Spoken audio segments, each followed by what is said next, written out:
Love is the motivator behind all things. No matter where we are in life, we all want to have and find love. This can be in the form of friendships, family relationships, or romantic. But generally speaking, we are all searching for our person. In this generation, dating apps have made a fortune connecting people from around the world. Television shows like The Bachelor and Bachelorette have found their way into the hearts of millions of people invested in watching others find their fairy tale endings. Recently, a new show emerged, Love is Blind, a guilty pleasure for many to watch that has won Emmy Awards, based on the premise of falling in love with someone before you ever see what they look like. But where did the phrase love is blind originate? This phrase has been in the English language since the year 1401. Found in The Merchant's Tale by English author Geoffrey Chaucer. It became a household phrase after William Shakespeare used it in several of his plays. But the original meaning had nothing to do with looks. Love is blind meant that when you love someone, you can't see their problems or imperfections, and you can be blinded by who that person really is. To not notice someone's small imperfections because you love them is okay. But what if you're missing something bigger? What if you love someone so much that you can't see major red flags? What if you can't see that your person, the love of your life, is a murderer? Is love truly blind? Welcome to National Park After Dark.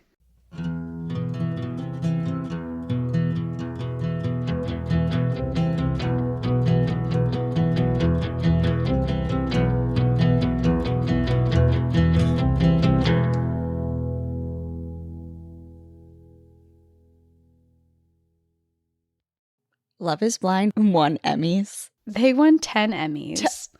I Googled it, and they're on the roster for some more. I mean, I know you enjoy it. I enjoy it. It is a guilty pleasure, but I didn't know it was an award-winning show. People found love. People are still together. I know this. I know. I guess, didn't really imagine it to be an award winner, but that's cool. I mean, your episode sounds not cool because you did say murder, but yep. Love is Blind is coming out in like 2 days when we are recording this. And is it 2 days actually? It's Wednesday. We're recording this on the 20th and it's coming out on Friday. Yeah. So 22nd. We're just hyping ourselves up for Love is Blind.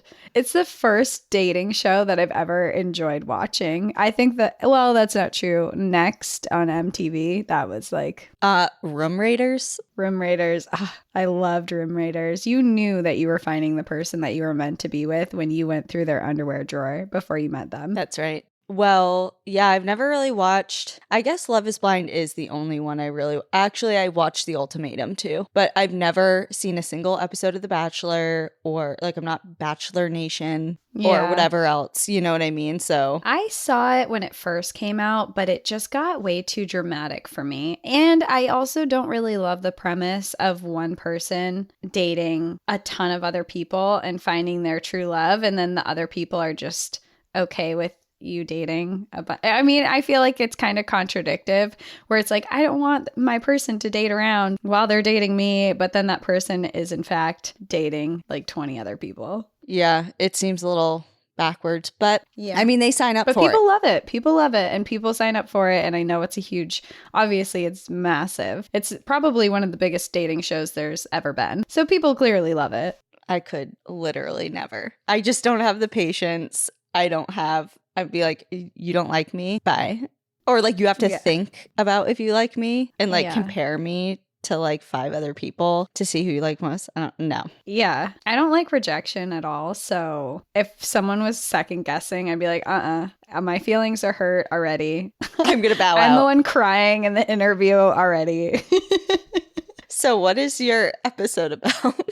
I forgot we were even recording right now. I felt like we were just talking about dating shows. I guess this is a conversation that we would have in our normal days. Well, today my story is a little less lighthearted than dating shows and The Bachelor and Love is Blind and all that. But I am going to be telling a story about a woman who was looking for love, which is why this all ties together. Today I'm going to be telling the sad story of Kathy Frost Larson, who was a woman who was looking for love, and shortly after she found it, she fell to her death off the scenic Otter Cliffs in Maine's Acadia National Park. I feel like that's very suspicious. Like, I'm already suspicious.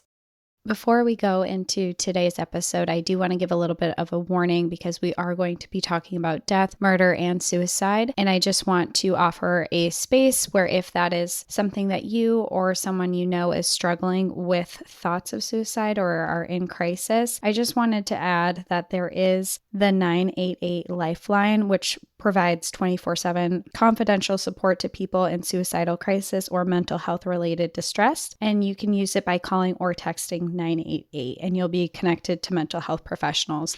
And I just wanted to add that in because this is a tougher episode to be talking about.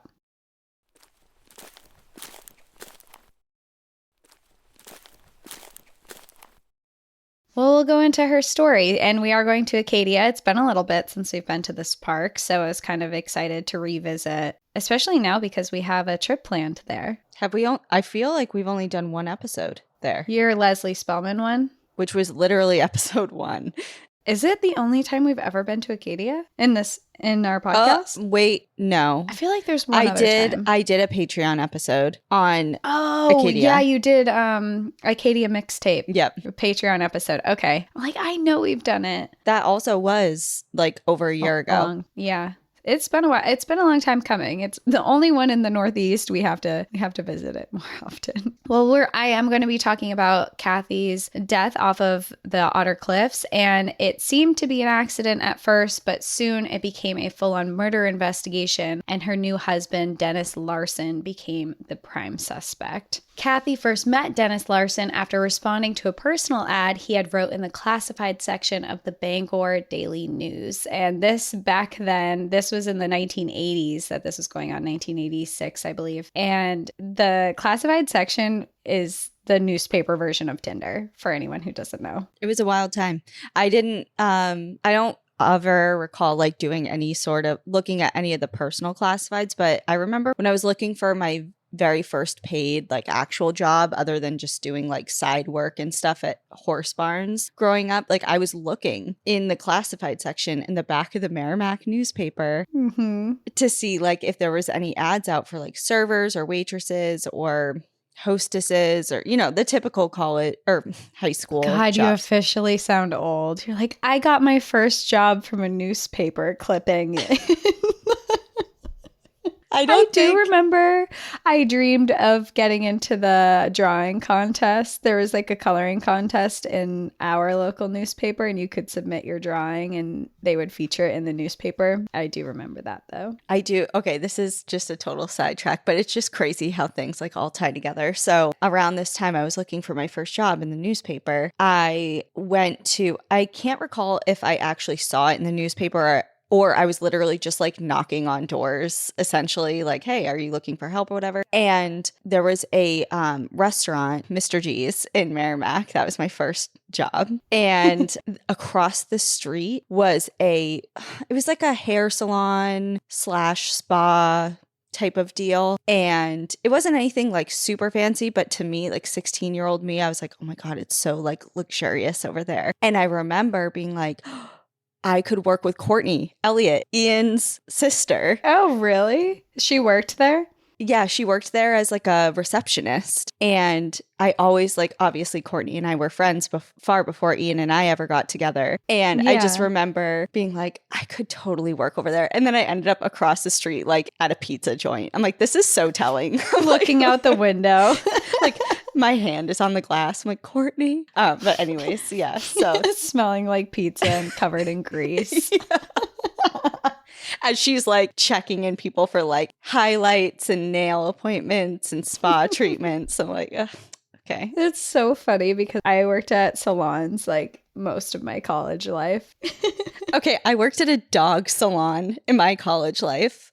Oh my God. I worked at like a real salon and I learned how to give myself like the perfect French manicure and Skills you do not utilize today, I will say. no, I don't. I don't at all. The skills are kind of gone. Oh, well, no, I could do it. I could do it, but yeah, they're gone. Okay, sorry. We're sidetracking a lot. Anyway, so we're going into this story. Kathy was in the classified section looking at ads, and that was how she eventually met Dennis Larson. She was 26 years old, and she was exceptionally lonely during this period of her life. And she had browsed the classified section before, and for the most part, the men there seemed kind of off to her. They were either not specifically looking for a long-term relationship, they just wanted a short hookup. So newspapers were the same as Tinder. Or they just seemed really strange. Like people would just write weird comments in it. And she's like, all these guys seem really off. Kathy was looking for someone who was a partner in life. She wanted her life to share with. She wanted a real long-term relationship. And one day when she's looking in the ads, one of the ads sparked her interest. And it read, construction worker, 37, 5'7", 135 pounds, active outdoorsman, seeks compatible, childless lady, 20 to 35 years old for lasting relationship. And when Kathy read this, she was not an active outdoorsy person. That's not what sparked her interest. She actually struggled with deep insecurities about her appearance and her weight, but she didn't have any children. And it was one of the only ads she saw of someone her age, in her age range, that was looking for an actual serious relationship. Kathy was living and working as a nurse's aide in the town she was born in Dexter, Maine. And Dexter is the quintessential rural New England town with buildings dating back to the 1800s, rolling hills, lush valleys, and bordered a beautiful lake that held the opportunity for lots of recreational activities. It was also just an hour-and-a-half drive to the only major national park within the northeast of the United States, Acadia National Park. And Dexter was a very small town with a population of a little bit over 3,000 people, and with that small dating pool, she just had not had any luck. So she thought that this person behind the advertisement could work out. So she decided to put herself out there and wrote him a letter. She went down to the post office and mailed it back to the newspaper, who would then give it to the person who advertised themselves. And then she just waited for a response. The man on the other end of the advertisement was Dennis Larson, a man who had just moved to Maine for a construction job after his second wife had divorced him. It wasn't uncommon for Dennis to travel for long periods of time for work. In fact, it contributed to why his wife had actually divorced him. One of the reasons his wife cited for a reason for the divorce was because he was often gone for long periods of time, and it was too difficult for her to raise their 2 children alone and manage an income real estate property that they had together. The divorce had been finalized only 2 months prior to when he had put up his personal ad in the classified section of the local paper. And Dennis's ad was gaining some traction in northern Maine, and he had a couple of women who were reaching out to him. After a quick correspondence back and forth, he went out on his first date. Dennis arrived at this woman's house to pick her up, but instead of taking her out on a real date, like not out to dinner or movies or anything like that, he had just arrived with the plan to take her out for a drive. This was early August time of that year. They had some small talk back and forth for about half an hour, and then he asked her if she was interested in marriage in the very near future. And this put her off a little bit. She's like, I've only known you for half an hour. We're driving around in your car. And she said, I'm not interested in marrying someone right away. In response, Dennis slammed on his car brakes and whipped the car around and dropped her back off at her house, and then didn't talk to her again. What? Wait. Okay, hold on a minute. This isn't Kathy. This is someone else. No, this is another woman. Okay, yeah. Sorry. I was just very lost for a second. This is just a person who responded to the ad. Oh, right. Okay. Yes. Mm-hmm. Well, he knows what he wants, I guess. He's like, I'm looking for a wife, and if you don't want to get married now, I'm not interested. Why wouldn't he put that in his original ad? He said long-lasting relationship. I think that is off-putting, though. Like, if I read an ad that was like looking for a wife immediately, I would never respond. Okay. What's another dating 90 Day Fiance? Yeah. What's 90 Day Fiance or Married at First Sight? Married at First Sight. That's the one I was thinking of. There's people out there. There's a top for every, what is it? A lid for every container or whatever that They're going to say is. a top for every bottom, which is very sexual, but that's also fitting. It is. But you know what I mean? It's like, okay, so yes, I agree that is off-putting and like and I would never respond to something like that. But it's also kind of saves time. Like, because he's clearly not beating around the bush. He's like slamming on his brakes. He's like, get the fuck out. This is never gonna work. It's like, I want a wife. Yeah, I don't know. It's like I can see both ways, it being kind of weird at first. But I mean, it's a hard boundary for him, I guess, like a non-negotiable. Definitely a non-negotiable, because he does go out with a second woman who is not Kathy yet and has a similar experience. So with this woman, he spent 2 weekends together with her at her home, and he was frequently asking her about marriage. Finally, after a lot of inquisitive questions about her intentions and if she wanted to marry very soon, this woman said that she had no interest in being married to someone right away either, same as the other person. And so he left that weekend, and a few days later, she received a letter in the mail from Dennis stating that he was not going to come back to visit her anymore. And at that time, she had just assumed that they didn't mesh that well together. She had realized in the time that they spent together that they didn't really have all that much in common. So it wasn't that strange for her that he wrote that letter. She was kind of feeling that too. But for him, it was definitely because she wasn't interested in marriage. And remind me, in his 30s. Mid-30s? He's 35. Yeah. It wasn't until after these two failed dates that Dennis responded to Kathy, and the two of them met up for an evening together. Just like the first 2 dates, Dennis brought up marriage again, but this time Kathy's response was different, and she stated that she could see herself possibly marrying Dennis. Later, she confided in her mother, telling her mother about marrying him. And she was quoted saying, "If I don't, he'll find someone else and then I'll be alone." So she just really wanted to find a person. And when she saw Dennis, she thought, he's nice, he's kind, he's the type of person I'm looking for, he's the age range, he wants to get married right away, I'm very lonely, why not? And with that, they set a wedding date for only 3 weeks later. Kathy's mom didn't meet Dennis until a week before the wedding, and although she didn't necessarily agree with the quick marriage, Kathy was an adult and she didn't want to interfere with her decisions, although family later reported that Dennis was very pushy about the idea of marriage. So it wasn't just like, hey, let's get married. It was like, let's get married, we have to get married, kind of pressuring Kathy a bit. And after only 2 weeks of knowing each other, on September 20th, 1987, they had a small wedding. Kathy invited close family, but Dennis did not invite anyone at all. And it seemed to be a pretty nice day. Kathy seemed very happy. She was having a really nice time with her family and her friends, and she seemed ecstatic to get married. But overall, Dennis seemed pretty unfazed on his wedding day. He showed very little emotion. He didn't seem happy. He didn't seem sad. He was just kind of there. The day following their wedding, Dennis brought Kathy to buy life insurance policies on the two of them. They went to the Bangor Main Mall and talked to an Allstate insurance agent named Timothy Callahan.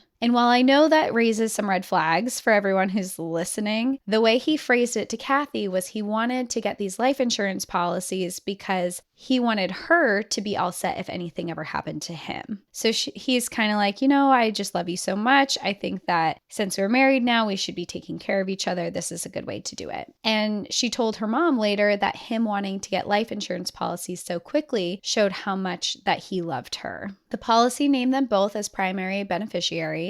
Life insurance for Dennis covered $100,000 in the event of his death, and the policy on Kathy was for $200,000, but they both had accidental death clauses. So they basically said that if anything out of the ordinary happened in an accident and it resulted in one of their deaths, their policy would be paid out in twice the amount. Meaning that if Kathy were to die in an accidental death, Dennis would receive $400,000. And vice versa, right? And vice versa, she would receive $200,000 because his policy is half of what Kathy's is. I'm just letting you tell your story.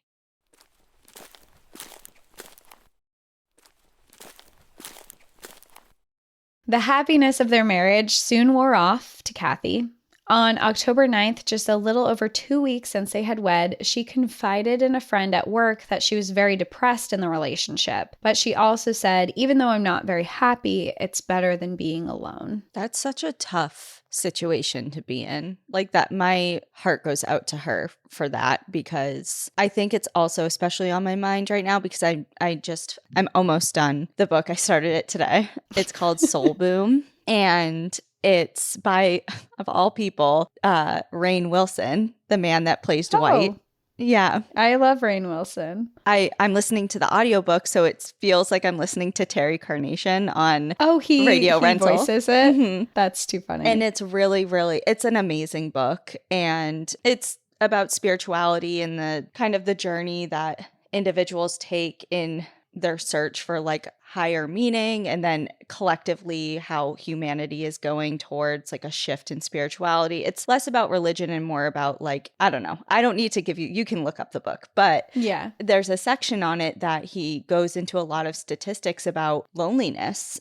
and how it's this huge problem. He actually, instead of calling it an epidemic, it's a pandemic. Like it's happening on a global scale, especially to younger people. And obviously this happened in the 80s. It was a different time. There was no social media and different things that influence these particular statistics that he's referencing. Sure. But he talks a lot about that and how it's like over 50% of kids, I say kids, but like young to mid-20s feel extreme loneliness, and in an age where we're more connected, quote unquote, than ever, and how that's leading to interesting bigger problems and, different increased rates of suicides. Did he tie that into social media? He did reference it a little bit, obviously, because that's kind of where they're thinking, a lot of people are thinking this stems from, is just the rise of social media and access to the internet and blah, blah, blah. And it's really complicated. But essentially, he was saying, like, in an age that we are so connected, we're not.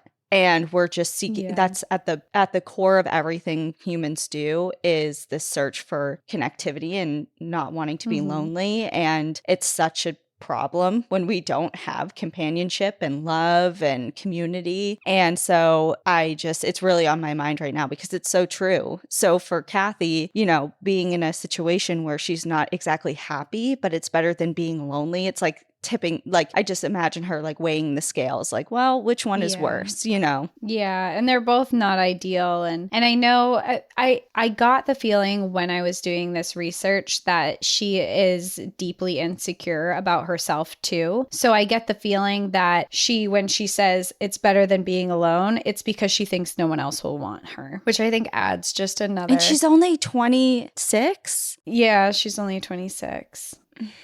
Yeah. Like, you're still a baby. Yeah, so I think it just adds another part of it that's really sad. She's just this really nice person that's looking for love, and now her relationship isn't going so great, but she's like, I was so miserable alone. This is better. At least I have someone. That same day that she confided in her friend that she was unhappy in her relationship, but it was better than being alone, she also told her mother that her and Dennis had plans to go to Acadia National Park for the following day, which was a Saturday. Dennis was an outdoorsman, but Kathy was not, and she told her mother that she was not looking forward to going at all, and she was only doing this to make Dennis happy. Also, Dennis wanted to go to Otter Cliffs in Acadia National Park, but Kathy was reluctant because she was deathly afraid of heights, and she was also afraid of water, which are two things that Acadia is renowned for. It's like cliffs and water. That is Acadia. No wonder she was hesitant about going. Like, it has all the things she hates. She's like, why am I going? I don't want to go here at all.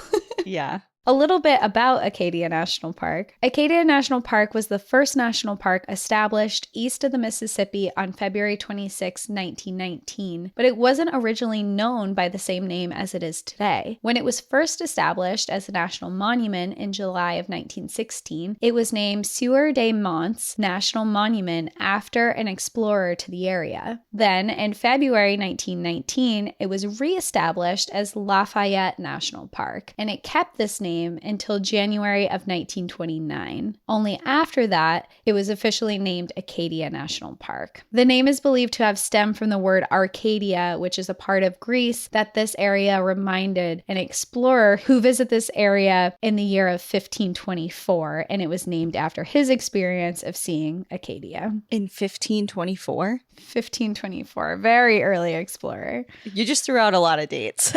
Yeah, there's so many dates. Basically, Acadia has a lot of history. A lot of shit's gone down there. Basically, Acadia is Greece, kind of. Kind of, sort of, with not the Fredo cappuccinos, which are so good. Does it remind you of Greece? You've been there. I have been there, and no, it doesn't remind me of Greece at all. Okay.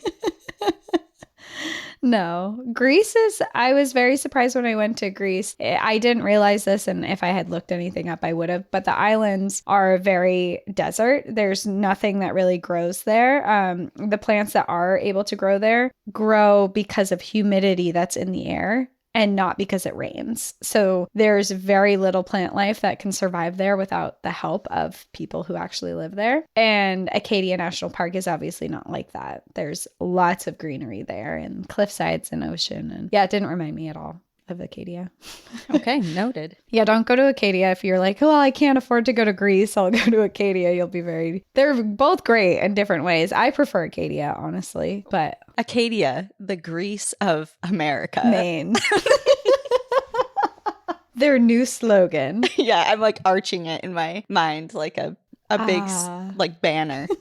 They're going to contact us and be like, can you not say that? Like, please take that out. We are not Greece. But they should get Fredo cappuccinos because those were so good in Greece. Okay, anyway, back to the story. So where Dennis was taking Kathy that day, Otter Cliff, is this amazing viewpoint within the park. It offers the quintessential Acadia experience. It has the sweeping ocean views of a rocky shoreline. You can see the evergreen trees that grow until the end of the cliff sides. And there's breathtaking views of Gorham Mountain and the famous Beehive hiking area. Otter Cliffs is a massive 110-foot rock wall and is one of the most recognizable geological features within the national park. It's located on the eastern edge of Mount Desert Island and serves as an outdoor recreation area for both rock climbers and hikers, although the park does warn against the dangers of the area because of slippery granite rocks and pebbles. On Saturday, October 10th, Kathy and Dennis went to the park together and they attempted to go to Otter Cliff, but when they arrived, the area was swarmed with people. Now, while the park is popular with over 4 million visitors each year, September and October are some of the busiest times in the park, as it offers some of the best fall foliage in all of New England.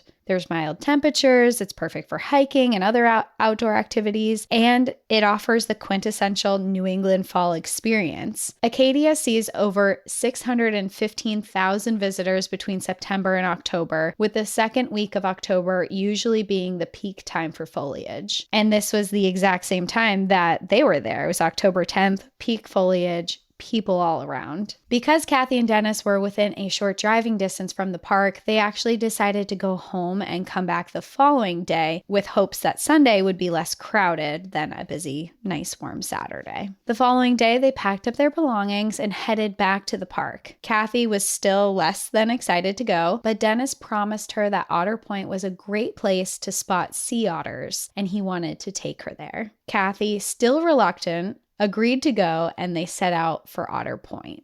Okay.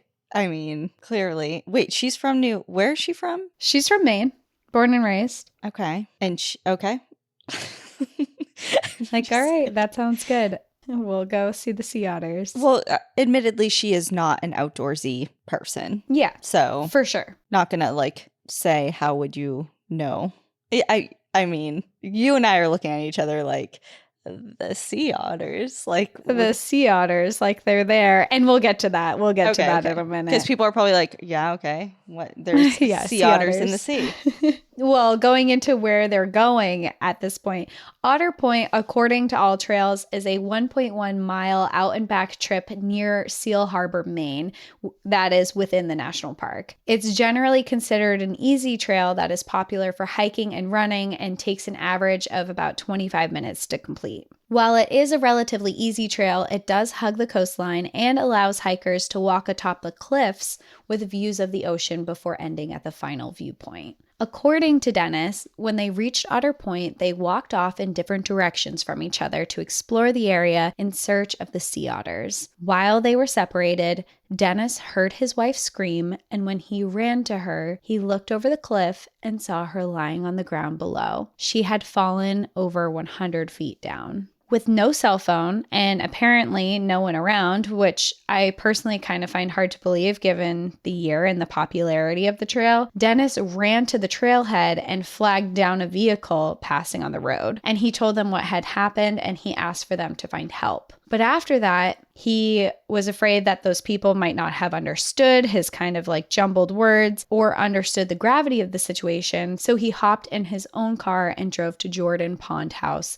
to look for a phone. Now, the Jordan Pond House is the only full-service restaurant within Acadia National Park and overlooks the picturesque Jordan Pond. When he arrived, he used a phone and called the Park Service, requesting a rescue team to save her and told them that she had fallen while they were out searching for the sea otters. It was around 7 p.m. and was a foggy and wet evening when rescue teams reached Kathy after rappelling down by rope off the cliffside. She was taken to the hospital where she was pronounced dead at 9 p.m. that evening. And what time were they on the trail? They were there earlier that day. It sounded like they were there in the afternoon. So it sounds like he had reported her around 6 p.m. to the Park Service. So I'm guessing it was kind of around 5 when they were there. Okay. Just because the way that you phrased that, like she was pronounced dead around 9, so clearly she wasn't deceased at the bottom of the cliff. Is that and right? there was some, I couldn't find the article on it, but I've originally heard this story from the Dark Down East podcast, and they cover true crime in the Northeast, and they're really similar to Park Predators. If you like Park Predators, you'll really like them. So in that podcast, they had mentioned that he actually was there and talking to them and had said that she had fallen, and he was asking if she was breathing or not. And they said basically like, let's get her to the hospital and we can answer questions later. I didn't find that article when I was looking it up, so I didn't include it as like part of my research in here. But I did hear it on that podcast. So it kind of sounds like that it's possible that she might have still been alive, but I'm unsure. Okay.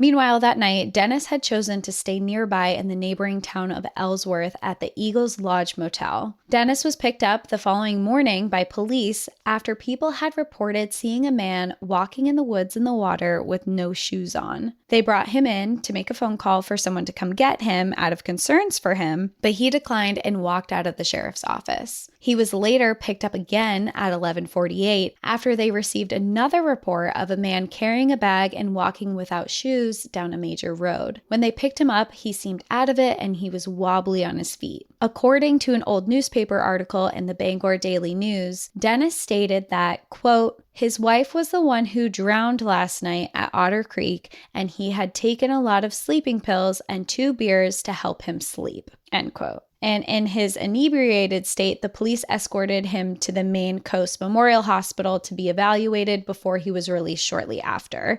So I don't know if he was inebriated. He said and that's why he said she drowned, but she didn't drown. She fell off a cliff. So I don't know why it was stated that way, but it might have just been because he was on drugs and drinking. Okay. Yeah, very odd. But I thought that quote was weird. And it was also in the paper, so maybe they misquoted him. I don't know. Investigations into Kathy's death started immediately, and Dennis was extensively interviewed. He had told police that he had brought Kathy to Otter Cliffs to see the sea otters, which right away raised some flags for police. Otter Cliffs, despite the name, was not an area known for sea otters. When they spoke to an experienced wildlife biologist in the area, they were told that they had never seen even a single sea otter there in their entire time in the park. Otter Cliffs was given the name in remembrance of the sea mink that once swam and hunted by the cliffs before they were hunted to extinction in the early 20th century. So they're like, okay, there's no sea otters here. What do you mean you were out looking for sea otters? That's very odd to us. Okay, well, just to play devil's advocate, it is named Otter Cliffs. Otter Cliff. Yeah. And I might they're think not it. wild biologists. Like, you know what I mean? Like, if Yeah. I was not familiar with the area or was not, which, I mean, you did say he is an avid outdoorsman. They're both from Maine, whatever. But just say devil's advocate. Well, he's from Montana originally. Oh, okay. Well, then, yeah. That even more to my point. Like, how are they going to know? It's, you know, it's on the name of the landmark. So I don't know. Yeah. I guess I could, like, yes, to locals and to trained wildlife professionals. Clearly that seems like a red flag, but just to me, playing devil's advocate, or pretty much probably anybody else. Like, if we went out to Acadia right now, it's peak season, there's tons of visitors there, and we're like, hey, have you heard of Otter Cliffs? What do you think they're named after? Like, I feel like people would be like, say the sea otters. yeah, and like look for them. Yeah. It's on the sea. Yeah. Well, and police, when they found this out, it raised some flags for them because they're like, okay, sea otters aren't there, but it wasn't enough. It just kind of raised some flags in their mind. It wasn't until Kathy's autopsy report came back that her death turned into a murder investigation. Her autopsy revealed that she died from multiple traumas from the fall, but also in the report, they found a bruise on her shoulder that looked to be possibly consistent with someone grabbing and pushing her off of a cliff. And so they came back and they're like, I can't say for sure that this is what happened, but based on the shape of the bruise, the location of the bruise, and how new the bruise is, it seems very possible that this was sustained right before she fell. This is giving such similarities to the story I did at Pictured Rocks. Do you remember Yes. the bruise on her leg? That they're like, we're not sure, kind of weird. Maybe she got it on during the fall, but it looks like someone kicked her. Yep. Like kicked her over the edge. And there's also the Tony Henthorne, that one in Rocky Mountain. Yep. Reminds me of that one too. God, don't get near cliffs with your If you don't trust your significant other. partner, even if you trust your partner, don't go near a cliff, especially if you have a life insurance policy.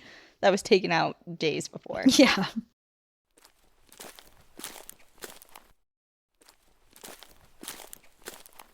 With this, Dennis became the main suspect in Kathy's death, and investigators were about to discover some very questionable things from Dennis's past. First, this wasn't Dennis's first run-in with the police. Dennis had been arrested only a couple of years prior when he attempted to make a faulty insurance claim on a burglary in his home and attempted to collect $5,000. Investigators also discovered Dennis's ex-wife, Janine, had divorced him only a couple of months prior to his marriage to Kathy. A major part in the divorce was his unstable income and because he was on the road traveling for work.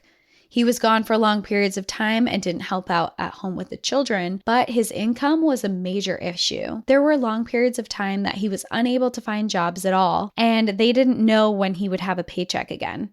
His wife had asked him many times to get a more stable job, and eventually, when he didn't, it caused too much stress on the family, and she ultimately left him. But that wasn't all. Dennis had promised after the divorce that he would win her back. Despite her not wanting to rekindle their relationship, he called and wrote her often and told her that he had a plan to win her back and remarry her one day. Sometime in the fall, he had indicated to her that he would be back to Montana sooner than he expected. But then, in October, he wrote her again and said that he was making a home in Maine. As investigators dug more into Dennis's past, they discovered something that made them more suspicious of him than anything else. Kathy wasn't the first wife Dennis had that had died while married to him. He became a widow for the first time in 1975 when his wife died in the outdoors with Dennis as the only witness.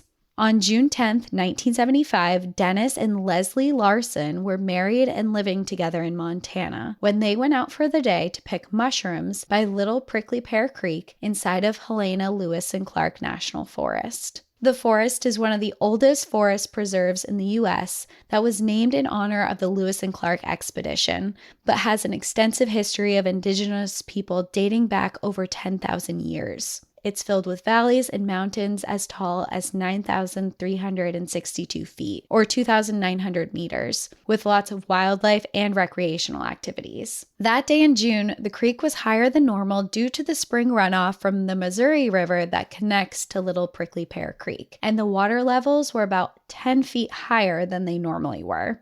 Dennis reported that while out looking for mushrooms, the riverbank gave way under Leslie's feet and she fell into the water, went under a fallen log, and then disappeared. He then jumped into the water after her to try and save her, but he couldn't find her and was almost pulled under the water himself.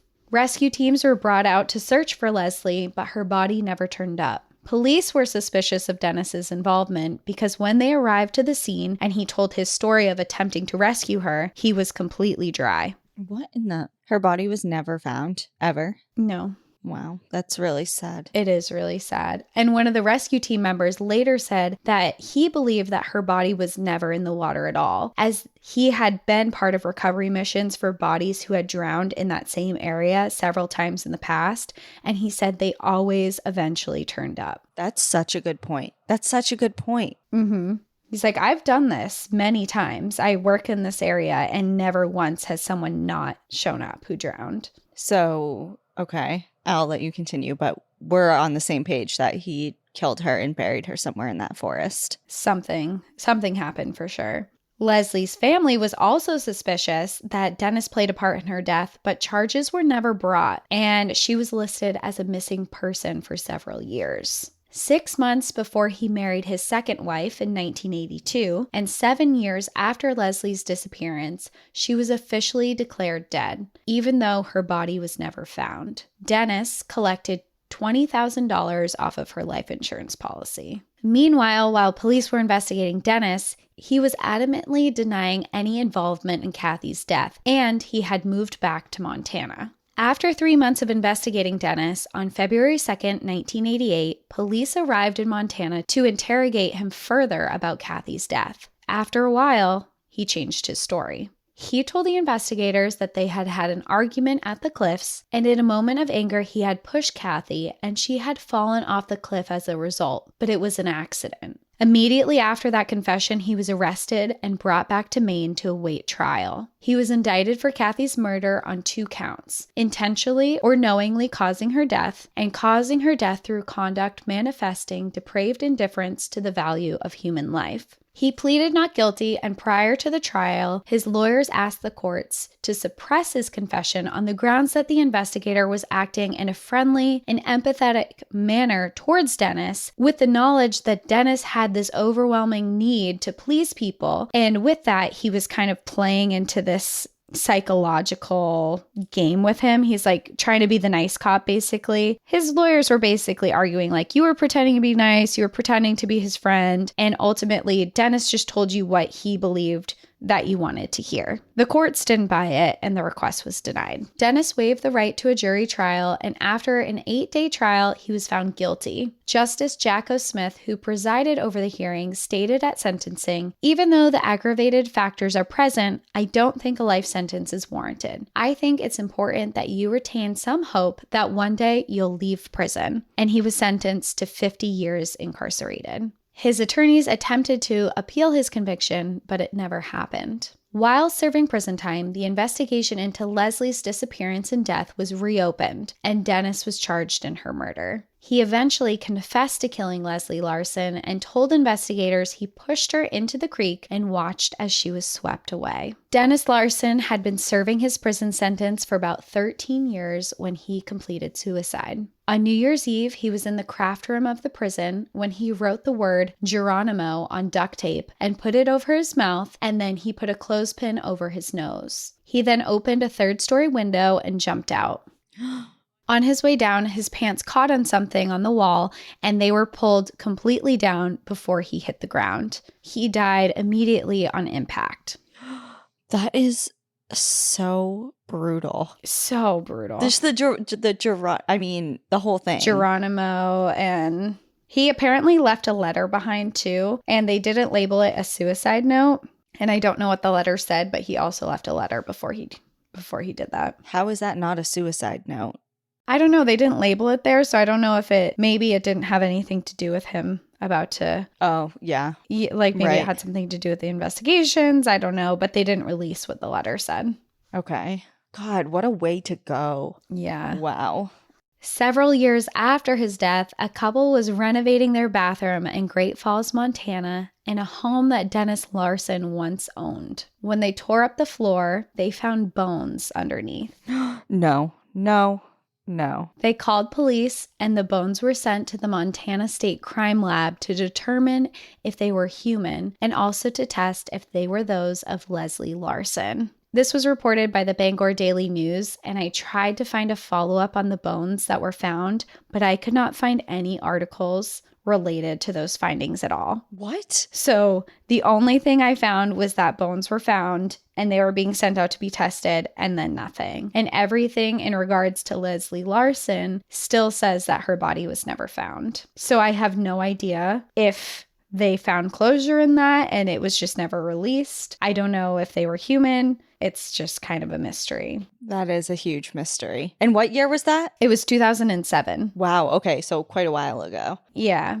My feeling is that it was something, whether it was Leslie or if it was someone else. I mean, he was clearly on a killing spree. I don't know if there was someone else involved or, I say spree, but he was killing his wives, and right. I think it's suspicious that bones were found in his bathroom, but it could have been under nothing. his floorboard. What do you mean? Under his floors. Yeah, no. Like there's something fishy there. I don't know what it is. And also, I think that it's something to be said because clearly, I've said it before, I'm a big fan of like the pages like Things Found in Walls, and like I follow a lot of old home reno pages and just like things that people find and all of that. And generally, like there are a lot of people who find bodies of animals or remains of animals, mummified or otherwise skeletal remains, like when they're ripping up certain parts of their home, like the floorboards or parts of the walls that maybe they got trapped in, or like things under the house. But it's never like, I can recall maybe like one or two posts of people being like, should I call local authorities? Like, I'm unsure of what this is. And it's usually when it's like some sort of farmhouse and it's remains like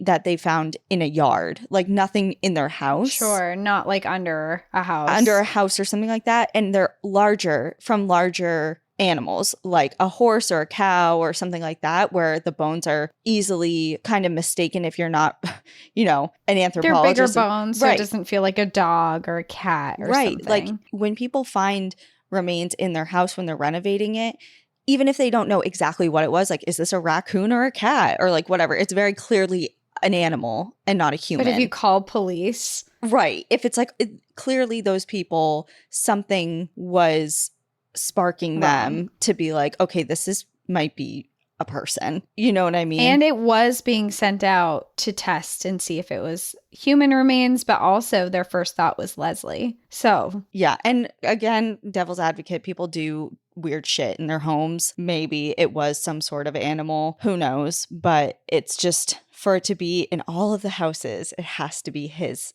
former home. Like, that's not a coincidence. A coincidence? We don't believe in those. No, we don't. Wow, I really wish that there was some follow-up to that because that's really interesting. Yeah. If anyone knows anything who's listening and I missed it, I searched for so long just trying to find anything with it and nothing popped up after that article. So, well, I would imagine if it was Leslie's or any other human, I don't know. Like, I would imagine it would have made news, but yeah, and the case would be closed too. And I mean, maybe it is. And maybe it was just something that the family decided to keep private and didn't want it out. I don't know. I'm totally speculating here. Or maybe it just was nothing. But it's very suspicious that it was under a house that he owned. Yeah.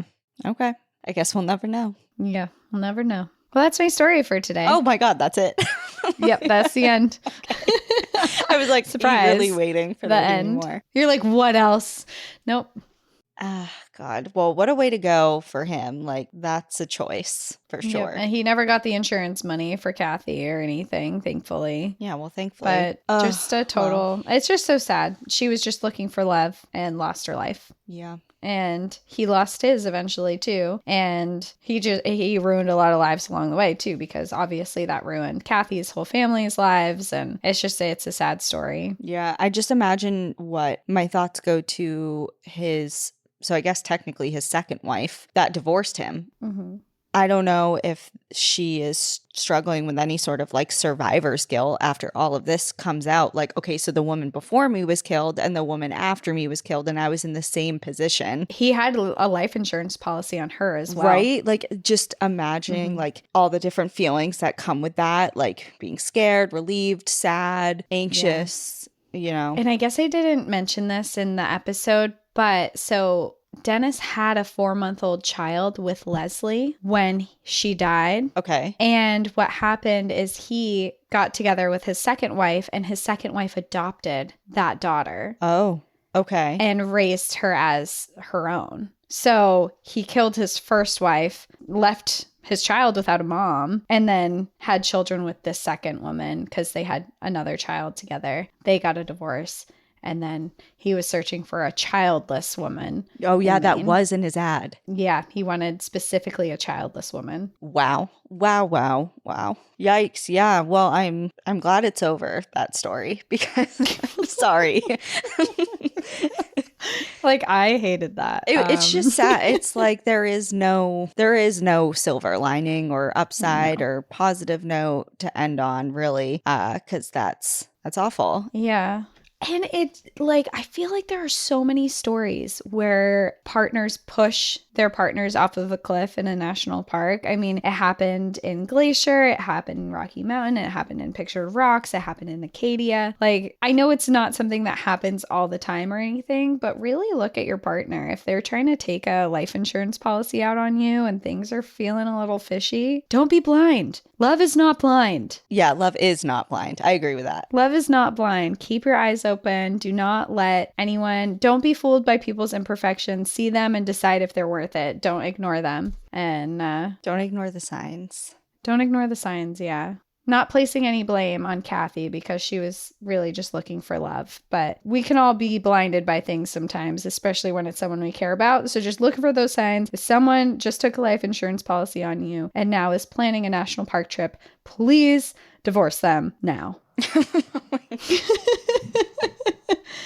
And that's relationship advice from Cassie. Yes. Thank you for coming to her TED Talk. Thank you, everyone, for listening. And we'll see you next week. In the meantime, enjoy the view. But watch your back. Bye. Bye.